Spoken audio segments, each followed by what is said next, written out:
हरिओम.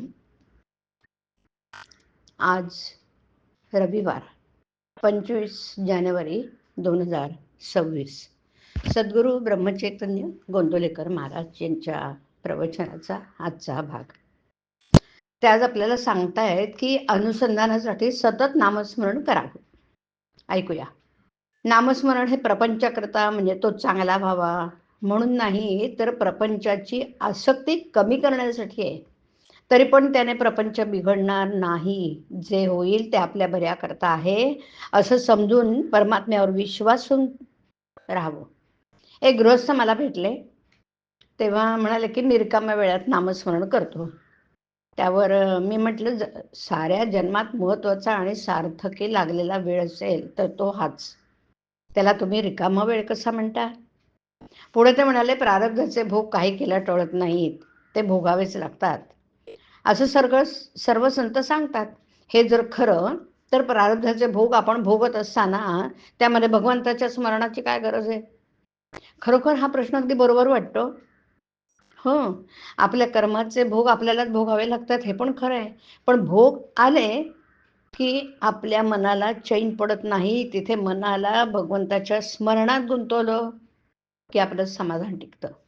आपल्या सध्याच्या अवस्थेमध्ये भगवंताच्या इच्छेने घडायचं ते घडतं असं मानणं किंवा भगवंत चांगलं करील असा विश्वास ठेवून वागणं हेच सोपं होईल, सोपं जाईल.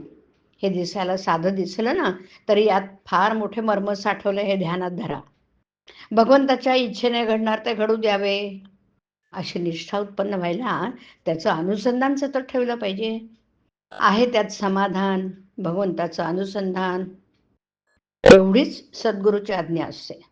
दुसऱ्याने आपल्याला दुःख दिले असता आपलं अनुसंधान चुकतं ही त्याची नव्हे, आपली चूक आहे. विषय कसा सुटेल, मन एकाग्र कसं होईल हे न कळलं तरी चालेल. सोडण्याच्या गोष्टीचा अभ्यास करण्यापेक्षा धरण्याच्या गोष्टीचा म्हणजे अनुसंधानाचा अभ्यास करावा ना.